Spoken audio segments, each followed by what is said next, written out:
అందరికీ జై భీమ్. ఈరోజు దేశం ప్రపంచం మొత్తం కూడా పూనా పక్కనే ఉండేటటువంటి భీమా నది ఒడ్డునున్నటువంటి భీమా కోరేగావ్ కోపం దగ్గర ఏమి జరుగుతుంది అని కేంద్ర నిఘా వర్గాలు, ఎన్ఐఏ లాంటి సంస్థలు ఈ భారతదేశంలో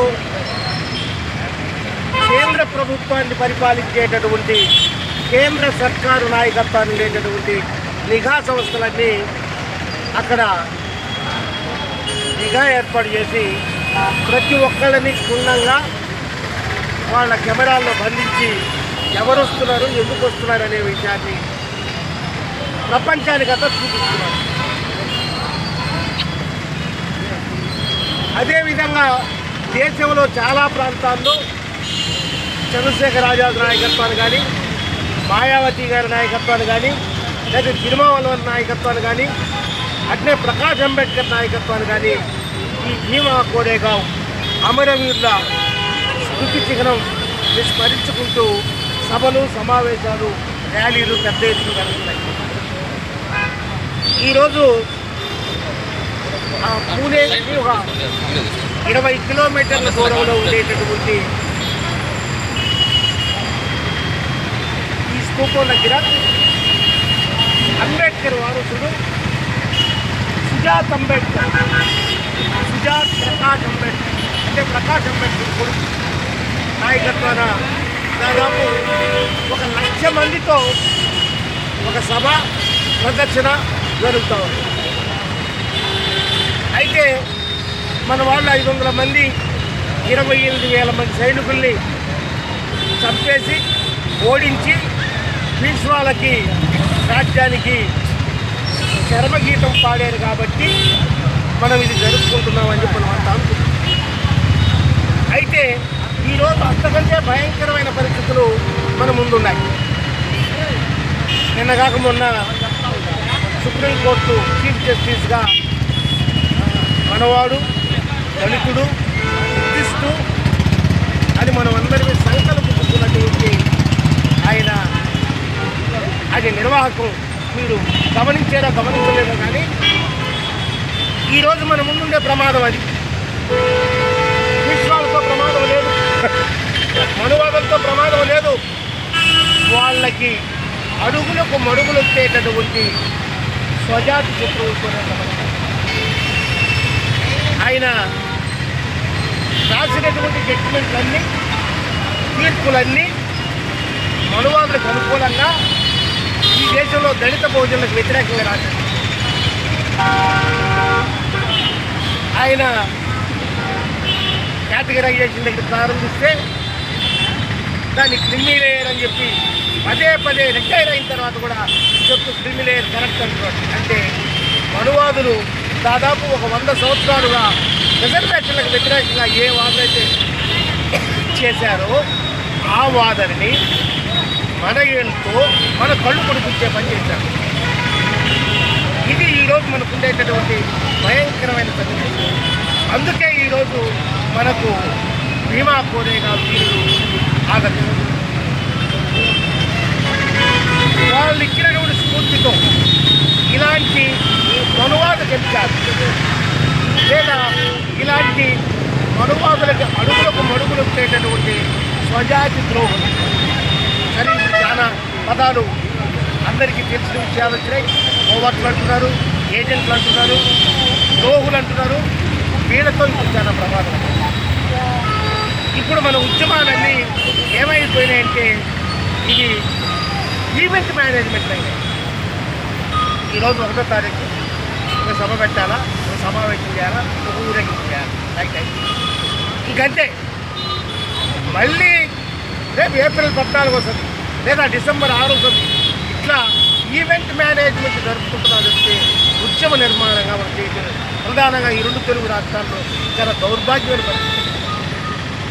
అందువల్లనే టీడీపీ పోతే వైఎస్ఆర్సీపీ, వైఎస్ఆర్సీపీ టీఆర్ఎస్ పోతే తెలుగుదేశం, కాంగ్రెస్ పోతే టీఆర్ఎస్, కొత్తగా పవన్ కళ్యాణ్, బీజేపీ వీళ్ళు రంగం చేస్తున్నారు కానీ దాదాపు 2007 సంవత్సరాలు మన కోసం, మన జాతి కోసం, మన ఆత్మగౌరవం కోసం వాళ్ళు కొట్లాడితే, అంతవరకు చనిపోతే వాళ్ళ త్యాగాలు మనం తీసుకుంటా ఉంటే ఇప్పటికీ ఈ 2 తెలుగు రాష్ట్రాల్లో ఒక్క సీట్ ఎందుకు గెలవలేకపోతున్నాం?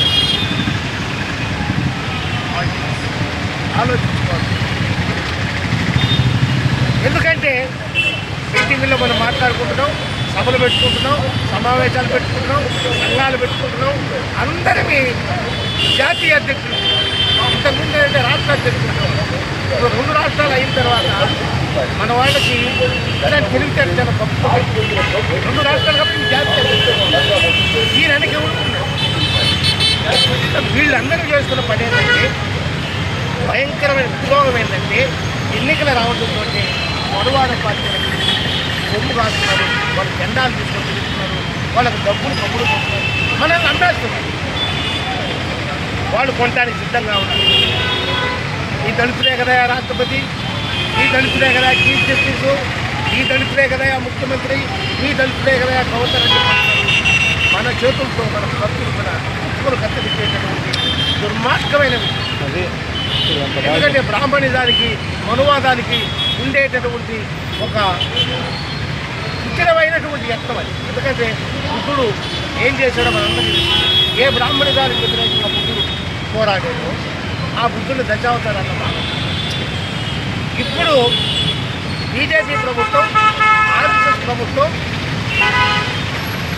రాజ్యాంగాన్ని మార్చేస్తారు, రాజ్యాంగాన్ని రద్దు చేస్తారని ఏదైతే ప్రజల్లో పెద్ద ఎత్తున ప్రచారం జరిగిందో దానికి నిరసన ప్రారంభంలో ఇప్పుడు వాళ్ళు రాజ్యాంగాన్ని మార్చారు. రాజ్యాంగం అట్లా ఉంటుంది. రాజ్యాంగ అల్లాలు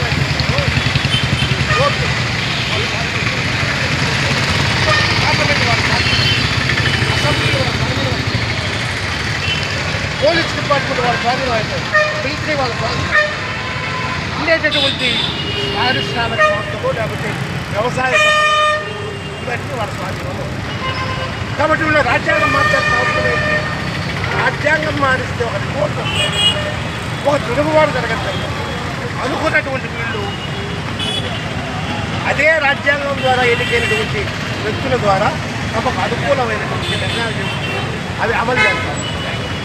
ఇది ఈరోజు భారతదేశంలో ఉంటుంది. అందుకనే కొండలు కొట్టేస్తున్నారు, గుట్టలు కొట్టేస్తున్నారు. ఇప్పుడు ఆరావళి పర్వతాలకి వ్యతిరేకంగా తీర్పిచ్చింది మన మహానుభావుడు కదా.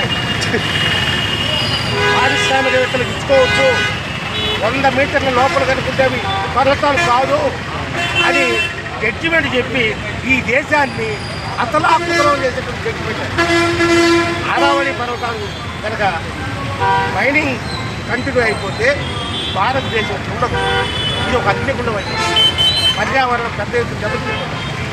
ఇప్పుడు నెల్లూరు టౌన్లో నాకు తెలిసి అంటే 40 డిగ్రీలు టెంపరేచర్ పెరిగితే చాలా గొప్ప.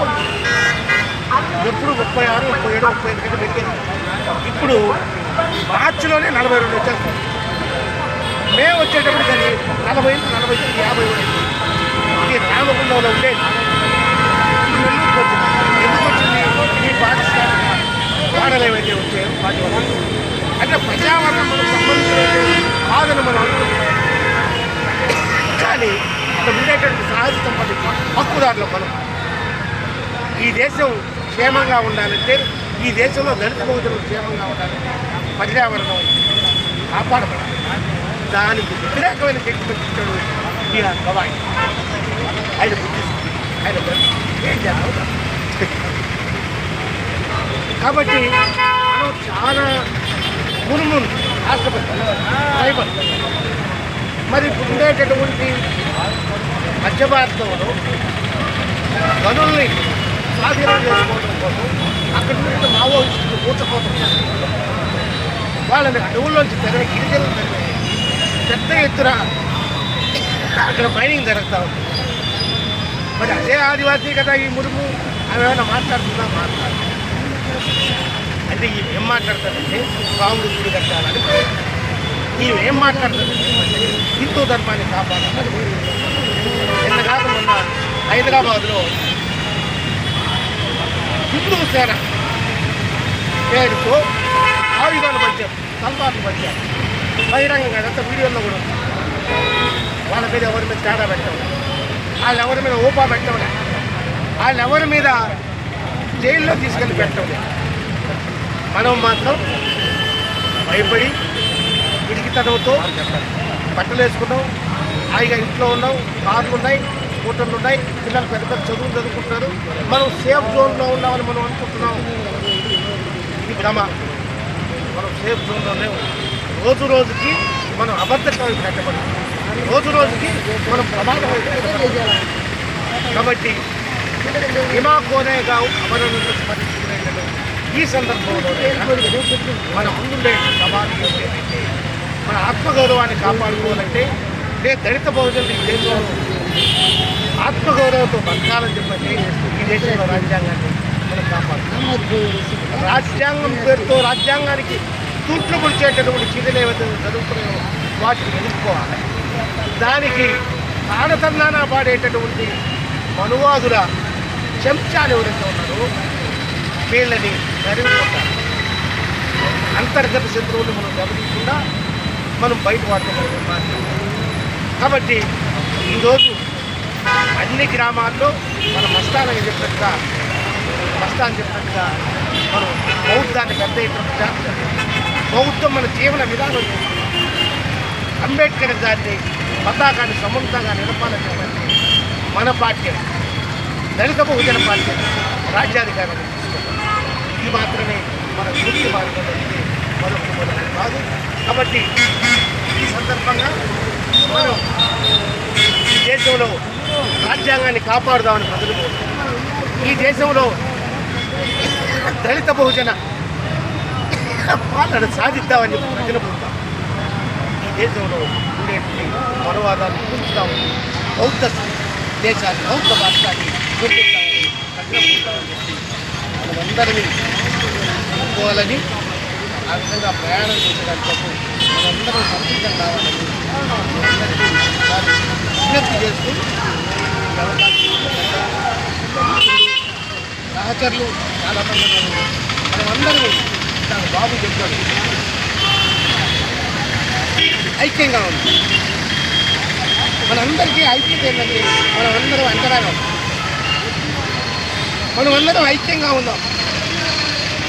మనుధర్మానికి వ్యతిరేకంగా మనమందరం ఐక్యంగా ఉన్నాం. బౌద్ధ ధర్మాన్ని వ్యాపింపజేయడానికి మనమందరం ఐక్యంగా ఉన్నాం. ఈ దేశంలో దళిత బహుజన రాజ్యాన్ని స్థాపించడానికి మనమందరం ఐక్యంగా ఉన్నాం. మన దేశాన్ని మనం పాలించుకుంటాం. జై భీమ్.